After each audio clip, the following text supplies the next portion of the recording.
नमस्कार, स्वागत है आपका जी बिजनेस में। मैं हूं दीपक डोभाल और आप देख रहे हैं आपकी खबर आपका फायदा।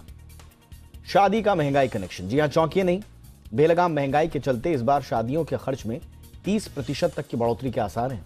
यानी कि बैंड बाजा बारात के बीच महंगाई तड़का लगाने को तैयार है।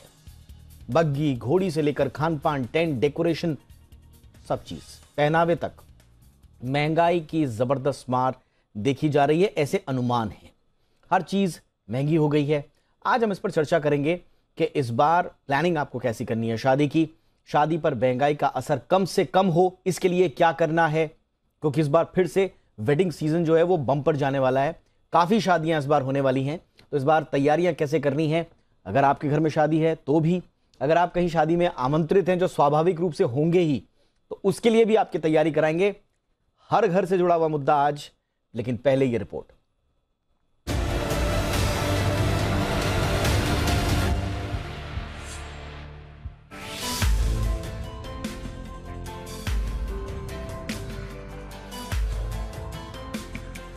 बैंड बाजा के साथ बारातियों में इस बार महंगाई को भी शामिल कर लीजिए। इस साल नवंबर से दिसंबर के बीच देश भर में होने वाली करीब 32 लाख शादियों में महंगाई का बड़ा असर देखने को मिलेगा। इतना ही नहीं, इन शादियों में जहां पहले 3 लाख करोड़ के खर्चे का अनुमान था, वो बढ़कर अब 3.25 करोड़ तक जा पहुंचा है। एक अनुमान के मुताबिक इस बार शादियों का खर्च करीब 30 से 35% तक बढ़ गया है। यानी इस बार शादियों का महंगाई से गहरा कनेक्शन देखने को मिलेगा। बग्घी घोड़ी से लेकर खानपान और पहनावे तक में महंगाई का बड़ा असर देखने को मिलेगा। शादी की बात हो और इसमें आभूषणों की बात ना हो, ये तो हो ही नहीं सकता। पिछले एक हफ्ते के अंदर प्रति 10 ग्राम सोने का भाव 1000 रुपए बढ़ गया है, जबकि चांदी की बात करें तो प्रति किलो इसमें करीब 4000 रुपए की बढ़त दर्ज की गई है। यानी शादी की शहनाई की गूंज में महंगाई सेंध लगाने को तैयार है। खासकर घोड़ी, बग्घी, लाइट, ढोल, शहनाई की बुकिंग जहां पहले 50 से 60 हजार रुपए में हो जाया करती थी, वो अब 65 से 75 हजार रुपए में हो रही है। वहीं शादी के परिधानों की कीमतों में 20 से 30% का उछाल आया है। बात टेंट की करें तो पहले जहां इस पर 1.5 से 2 लाख का खर्च आता था, वो अब बढ़कर 2.5 से 3 लाख रुपए हो गया है। फूल की कीमतों में आए उछाल के चलते डेकोरेशन का खर्च भी 2 लाख से बढ़कर 3 लाख रुपए तक पहुंच गया है। खाने पीने की चीजों पर पड़ी महंगाई की चौतरफा मार के चलते पिछले साल के 500 रुपए वाली खाने की प्लेट की कीमत अब 800 रुपए तक पहुंच गई है। वहीं बारात घर या बैंक्वेट हॉल वालों ने इस साल इसके रेट में 30 से 35% तक का इजाफा कर दिया है। वहीं पिछले साल के मुकाबले लेबर खर्च में करीब 40% तक का इजाफा हुआ है। ये ऐसे खर्चे हैं जो शादी के खर्चे को बढ़ाने का काम करेंगे। अब आपको बताते हैं कि आप महंगाई के बीच शादी की चमक को कैसे बरकरार रख सकते हैं। आप खाने पीने में ढेर सारे आइटम की जगह क्वालिटी पर फोकस करें। इससे खाने के मेन्यू में कुछ कमी लाई जा सकती है। बड़े महंगे होटलों की जगह अच्छे बैंक्वेट हॉल्स को चुनें। यहाँ पहले से ही डेकोरेशन का काम हुआ रहता है, आपको डेकोरेशन पर ज्यादा खर्च नहीं करना पड़ेगा। साथ ही आपका लेबर खर्च भी बचेगा। ओपन बारात घर भी चलेंगे, आजकल चलन में भी है, लेकिन ठंड का मौसम होने के चलते आपको मेहमानों के लिए अलाव की व्यवस्था करनी होगी। इससे टेंट के भारी भरकम खर्च कम हो सकते हैं। ये कुछ ऐसे उपाय हैं जिन्हें अपनाकर आप महंगाई के बावजूद शादी की चमक को बरकरार रख सकते हैं। ब्यूरो रिपोर्ट, जी मीडिया। चलिए, तो जैसे हमने आपको बताया कि शादियों का सीजन अब आने वाला है और इस बार फिर से बम्पर शादियों का अनुमान है। ऐसे में क्या करना है? थोड़ा सा महंगाई को लेकर चिंताएं तो हैं, लेकिन एक आम आदमी के लिए क्या करना चाहिए? जिन घरों में शादियां हैं उनमें भी, और जहां निमंत्रण आया है वहां पे भी। इस पर बातचीत करने के लिए बहुत खास मेहमान आज हमारे साथ जुड़ चुके हैं। हमारे साथ हैं प्रवीण खंडेलवाल जी, महासचिव हैं CAIT के, confederation of all India traders. Khandelwal sir, बहुत बहुत स्वागत है आपका हमारे शो पर। हमारे साथ हैं नेहा मेहरोत्रा, जो कि वेडिंग प्लानर हैं, जानी मानी। नेहा, बहुत बहुत स्वागत है आपका हमारे शो पर। और हमारे साथ हैं सुरेंद्र मेहता सर, जो कि सचिव हैं IBJ यानी कि Indian Boolean and jewellers association के। सुरेंद्र सर, बहुत बहुत स्वागत है आपका भी हमारे शो पर। सबसे पहले खंडेलवाल सर, मैं आपसे ही चर्चा की शुरुआत करना चाहूंगा। आप ही लोगों की रिपोर्ट आई है इस बार वेडिंग सीजन को लेकर। पहले तो बताएं कि इस बार वेडिंग सीजन रहने कैसे वाला है। देखिए, वेडिंग सीजन हिंदुस्तान में 2 चरणों में होगा। पहला चरण 4 नवंबर से शुरू हो गया, जो 14 दिसंबर तक चलेगा, और दूसरा चरण 14 जनवरी मकर संक्रांति से शुरू होकर के जुलाई तक चलने वाला है। जो सर्वे हमने किया, हमने लगभग देश के 35 शहरों में सर्वे किया और उस सर्वे करने के आधार पर हमने 500 डिस्ट्रिक्ट की कल्पना की है। और 500 डिस्ट्रिक्ट को यदि हम ध्यान में रखते हैं, हिंदुस्तान में वैसे तो 750 डिस्ट्रिक्ट है, लेकिन हमने माना कि 500 डिस्ट्रिक्ट ऐसे हैं जो लोगों की पहुंच में हैं। तो उन 500 डिस्ट्रिक्ट में एक मोटे अनुमान के मुताबिक लगभग 32 लाख शादियां 14 दिसंबर तक होने वाली हैं और जिसमें लगभग 3.25 लाख करोड़ रुपए का व्यापार होने की बड़ी संभावना है। कुल मिलाकर के शादी का ये जो सीज़न है, ये दिवाली के सीज़न की तरीके से एक बड़ा सीज़न देश के व्यापारियों के लिए 2 साल बाद आ रहा है, क्योंकि 2 साल कोरोना की वजह से हम लोगों को बहुत बड़ा नुकसान झेलना पड़ा है। लेकिन इस बार ये जो शादियों का सीज़न आ रहा है, उससे बड़े व्यापार की उम्मीद है, न केवल व्यापारियों को बल्कि जो सर्विस प्रोवाइडर्स हैं, चाहे वो बैंड बाजे वाले हों, चाहे वो वेडिंग प्लानर हो, चाहे वो घोड़ी देने वाले हों, या और अन्य प्रकार के जो लोग हैं, ट्रैवल सर्विस है, कैब सर्विस है, ऐसे बहुत से लोग हैं, उनको भी एक लंबे अरसे के बाद एक व्यापार की बड़ी संभावनाएं इस बार दिखाई दे रही हैं। और मुझे लगता है कि इस बार का, बेशक आपने बिल्कुल ठीक कहा कि महंगाई भी बढ़ी हुई है, और यदि हम तुलना करें 2019 की, कोविड से पहले की, और अब तक महंगाई वैसे ही बढ़ी है। महंगाई की वजह से शादी के उत्साह पर कोई फर्क पड़ेगा ऐसा हमारे सर्वे में नहीं आया। लोग शादी को एक उत्सव की तरीके से, उनको मौका मिल रहा है तो एक उत्सव की तरीके से इसको मनाना चाहते हैं। और मुझे उम्मीद है कि ये जो सीज़न है 14 दिसंबर तक का, वो अपने आप में एक बड़ी खुशियाँ लेकर के आने वाला है देश के लिए, व्यापारियों के लिए, सर्विस प्रोवाइडर्स के लिए और अन्य सभी लोगों के लिए। अच्छा खंडेलवाल सर, ये बताइए कि इस बार खर्च की जो लागत आपने निकाली है एवरेज का, वो क्या है? आप बता रहे हैं कि 5 लाख शादियों में लगभग 3 लाख रुपए का खर्च होगा। पिछली बार जो था 25 लाख शादियां शायद इसी पीरियड में हुई थी। इस बार ज्यादा हो रही हैं शादी, लेकिन वो जो खर्चा एवरेज आपने निकाला वो क्या बढ़ा है? लोगों में महंगाई को छोड़ दें अगर, तो खर्च करने की जो प्रवृत्ति है वो कैसी दिख रही है? दीपक जी, इस बार पिछले साल के मुकाबले इस साल 2 दिन फालतू मिल रहे हैं हमको। अच्छा, तो 2 दिन फालतू का यदि हम एवरेज लगाएं तो 7 लाख शादियां ऐसे होंगी जिसमें लगभग 3 लाख रुपए का खर्चा होगा। इसी प्रकार से जो अन्य हमने जो फिगर लगाए हैं, वो फिगर उन 2 दिन के जो बढ़े हैं इस बार शादियों के, उसको ध्यान में लेकर के हम लोगों को जो सर्वे के अंदर जो आया है, वो उनको ध्यान में रख करके आया। हमने सर्वे के बारे में जो देश के प्रकांड विद्वान हैं, हमने उनसे भी बात की है कि इस बार शुभ साए कितनी है। वैसे तो पूरे साल भर देश में शादियां होती हैं, लेकिन यदि हम भारतीय परंपरा को, भारतीय सनातन धर्म को यदि देखते हैं, तो उसमें एक शुभ मुहूर्त होते हैं जिसमें शादियां विशेष रूप से होती हैं। 14 दिसंबर को तारा डूब जाएगा और 14 जनवरी को फिर तारा उदय होगा और उसके बाद फिर शादियां जुलाई तक चलने वाली, जुलाई तक चलेंगी। इस बार वो सीजन इससे भी बढ़िया होने वाला है। अच्छा, तो आप ये मान रहे हैं कि जो 14 जनवरी से जुलाई वाला सीजन जो होगा उसमें और अच्छे से लोग खर्च करेंगे, तो आप ये मान के चल रहे हैं कि तब तक महंगाई काबू में आ जाएगी? दीपक जी, महंगाई का विषय हम शादी में, मतलब मेरे हिसाब से उसको लाना ठीक नहीं है। अच्छा, अभी जो 3.25 लाख की फिगर हम बता रहे हैं, वो बता रहे हैं एक 40 दिन की, और 14 जनवरी से लेकर के जुलाई तक, तो आप समझ ले लगभग 4, 4.5, 5 महीने का समय हमको मिलने वाला है। अच्छा, आप यानी कि आप मुहूर्त के हिसाब से, के अनुसार, ठीक है, मैं समझ गया, आप मुहूर्त के हिसाब से बता रहे हैं कि उस दौरान ज्यादा दिन मिलेंगे शादियों के लिए, ज्यादा अच्छे मुहूर्त उस समय है, तो ज्यादा शादियां होंगी। अब उस पर महंगाई का इंपैक्ट क्या है उसकी आप बात नहीं कर रहे हैं, उसका असेसमेंट हम करते हैं, थोड़ा सा कोशिश करते हैं कि अब थोड़ा सा इस बार कितना खर्च कर पा रहे हैं लोग और कितनी जेब टाइट है लोगों की।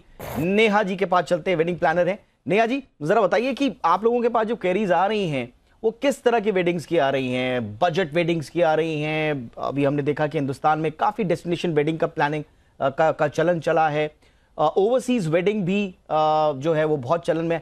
इस बार आपको रुझान कैसा दिख रहा है? महंगाई को देखते हुए क्या लोग थोड़ा सा झिझक रहे हैं, थोड़ा सा बजट शादियों की तरफ जा रहे हैं, या उत्साह वही है? उत्साह तो उतना ही है। और कोविड के रहते जैसे पहले इतना टाइम तक नुकसान हुआ था हमारी इंडस्ट्री को, और जिस तरीके से शादियां रुक गई थी, जो स्केल जो थे जो कम हो गए थे, अब चलते बहुत लोगों में एंथुजियाज्म है, इस बात को लेके बहुत उत्साह है। और लोग चाह रहे हैं कि बहुत धूमधाम से अपनी फैमिली की शादियों को मनाएं।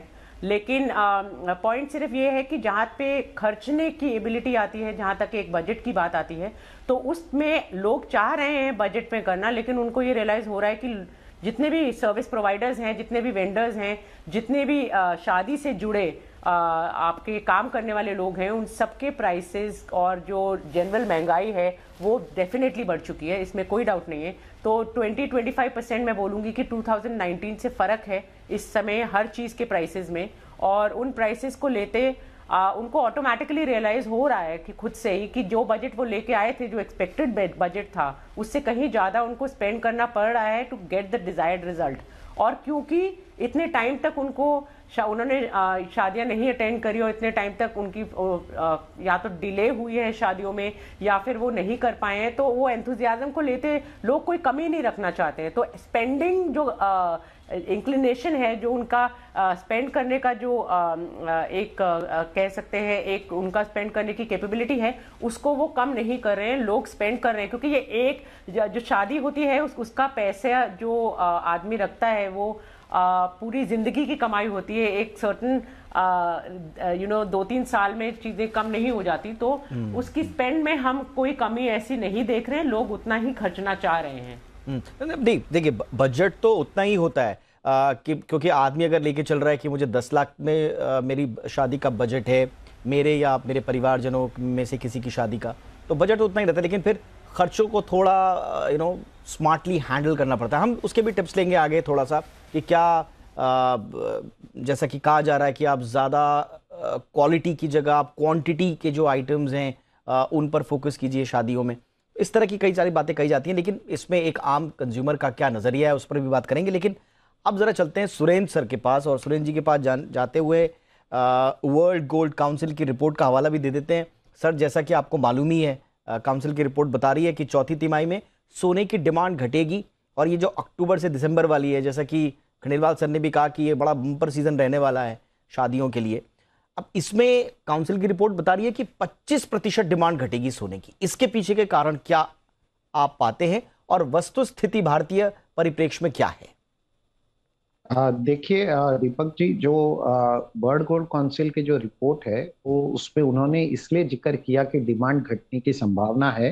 वो उसका एक ही रीजन है कि सोने के दाम बढ़ने वाले हैं, और वो हमने पिछले 3-4 दिनों से हम उस ट्रेंड को ऑब्जर्व भी कर रहे हैं। लेकिन यदि आप मुझसे पूछें इब्जा के तौर पर, तो मेरा मानना यह है कि सिर्फ वेडिंग के अंदर ऐसा नहीं है कि दूल्हा और दुल्हन के लिए ही ज्वेलरी खरीदी जाती है, बल्कि जो गेस्ट आते हैं वो भी ज्वेलरी खरीदते हैं। तो ओवरऑल मुझे लगता है कि डिमांड स्टेगनेंट रहने वाली है। और जैसे कि प्रवीण जी ने कहा, 32 लाख शादियां दिसंबर तक होने वाली है, तो मुझे पूरा उम्मीद है कि करीबन करीबन ज्वेलरी इंडस्ट्री, स्पेशली सोने की इंडस्ट्री, लगभग 48,000 से 50,000 करोड़ रुपए का सोना बेचेगी, विच इज ऑलमोस्ट 100 टन सोना अगले 2 महीनों में बिकेगा। तो यहाँ तो भारत में तो आप मानते हैं कि एक पैशन है, गोल्ड को लेकर एक पैशन है, और उसको सिक्योरिटी के रूप में भी देखा जाता है, और इसीलिए इसको खरीदा जाता है। हाँ, और आपने बहुत सही कहा सर कि सिर्फ दूल्हा दुल्हन के लिए नहीं, बल्कि जो घर जो हमारे जो गेस्ट आते हैं उनको भी सोना देने का प्रचलन है, और जो गेस्ट शादियों में जाते हैं वो भी दूल्हा दुल्हन के लिए बतौर गिफ्ट जो है वो सोना लेकर जाते हैं। तो दोनों तरफ से ये हो रहा था। लेकिन सर, एक चीज मैं इसमें देख रहा था, क्योंकि 2/3 डिमांड जो है वो हमारे यहाँ ग्रामीण इलाकों से आती है। यहां पर ग्रामीण इलाकों को लेकर थोड़ा सा फोकस किया गया है कि महंगाई को लेकर शायद थोड़ा सा परचेस पावर जो है वो कम हुई है। इस पर आप क्या कहेंगे? सिर्फ मैं ये मानता हूं, देखिए क्योंकि सोने के यदि दाम थोड़ा बढ़ते हैं तो थोड़ा सा रुकावट आती है, लेकिन वो रुकावट ये जो वेडिंग सीजन की रुकावट नहीं होती है, वो एक जो रेगुलर बायर्स होते हैं वो रुक जाते हैं, लेकिन वेडिंग वाली रुकावट बिल्कुल नहीं होती है।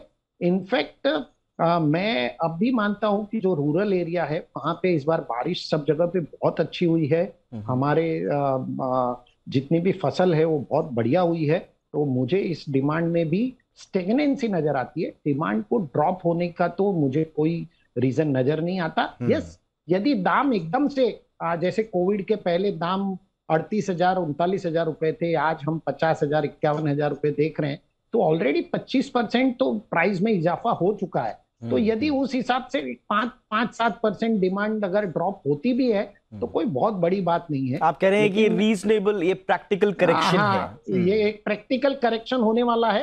लेकिन हमें ये भी समझना चाहिए कि पिछले 2 सालों में जिस प्रकार से इकोनॉमी में जो बूम आया है, आज आप देखिए गाड़ियां की डिलीवरी 9-9 महीने की है, तो लोगों के पास बहुत पैसा है।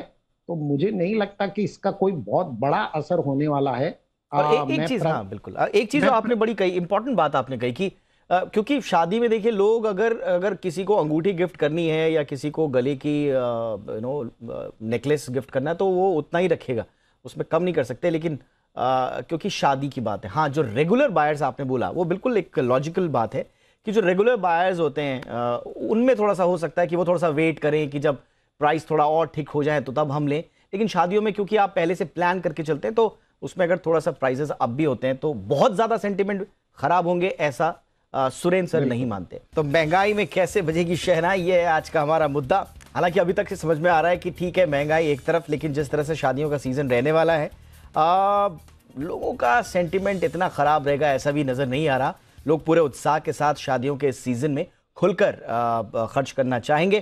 थोड़ा प्रेशर जरूर आएगा, लेकिन हमारे तमाम पैनलिस्ट का यही मानना है कि महंगाई इस शादियों के सीजन को बहुत ज्यादा असर नहीं करेगी।